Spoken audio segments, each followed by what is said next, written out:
waxyaalaha cajiibka ah soo kordhinay mararka ugu horeysay bilowga ahaa dadku ay aad ula yaabanayaan waxa ka mid ah markaan keenay nidaamka mobile money-ga annaga Ethiopia dhan ugu horbilownay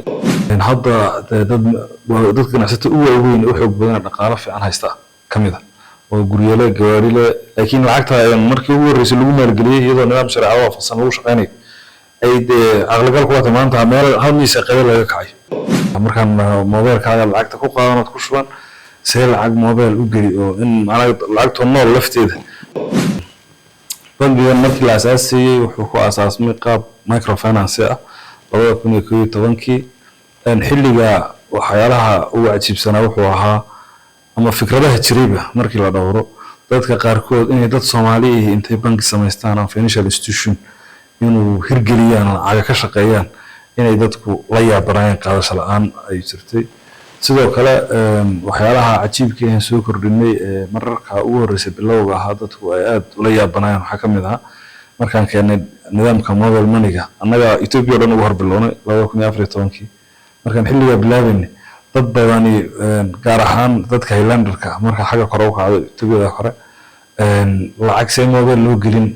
waxyaalaha cajiibka ah markaan mobile-kaaga lacagta ku qaadanad ku shuban see lacag mobile u geli oo in lacagta nool lafteeda mobile-ka la gelinayo kale oo sidii qaabkayna maalidisan electronic in la isticmaalayo wax ku cusub ahayd bangigan wuxuu adeeg bilaabay xilliyada aan sheegayno iyada oo dadku qaab ay wax su gaarsiiyaan oo adka oo mararka qaarkood dadka gobol walba ama degmo walba ciyaalkooda waxbarasho jira ganacsataa jirtay meelo kala duwan joogto oo u safranaysa meelo kale marka qaabka lacag la isu gaarsiiyo ama lacag meel la dhigta adkeed oo marka inaad lacag u dirto wiilkaaga jaamacadda ku jira Jigjiga University dhiganaya adoo jooga Qabdahar ama meel kale inaad soo gaarsiiso lacag wiilkaaga yaa adkeed miinis macni qaab wax la isugu darmi jira laakiin alxamdulillah waxa jiray mararka xawaalado yar oo kala hoo niman bakhaar haysta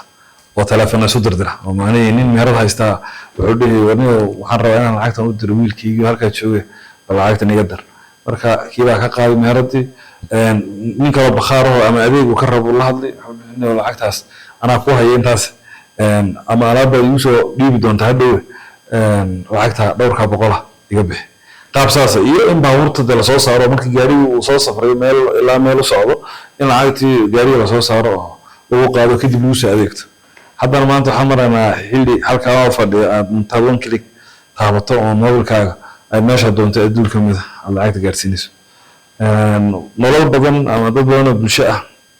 yaa noloshooda ka soo qayb qaadanay waxaa jira dad aan ka qornay taariikhaha guuleystayaasha oo ay ka bilaabeen dhowr kun oo riyaal maalgelin ah hadda dad ganacsato u waaweyn u xoog badan dhaqaale fiican haysta ka mid ah oo guriyada gawaarida laakiin lacagta ay markii ugu horeysay lagu maalgeliyay iyadoo nidaam sharci ah fasan lagu shaqeynay ay aqalgal ku wata maanta meel hadmiisa qayb laga kacay halganka dheer runtii waxaan dhihi karnaa annagu waxaan isku daynay oo ku dadaalnay inaan fikradihii ahaa inay dadka Soomaalidu sida dadweynaha kale ay u noolaan karaan oo bangiga samaysan karaan inaan ku adkaano oo fikirkii khaldana ama sidii loo haystay in dadku bangi Soomaali ay leedahay uu jiri karin inaan burno oo maaragtay ka dhigno xaqiijino inay Soomaalidu sida dadka kale ay wax walba adeegya ay samaysan karto ku xidhnow lana wadaaga asxaabtaada faalladaadu waa muhiim Dagaaran Media waa saaxiibka dadweynaha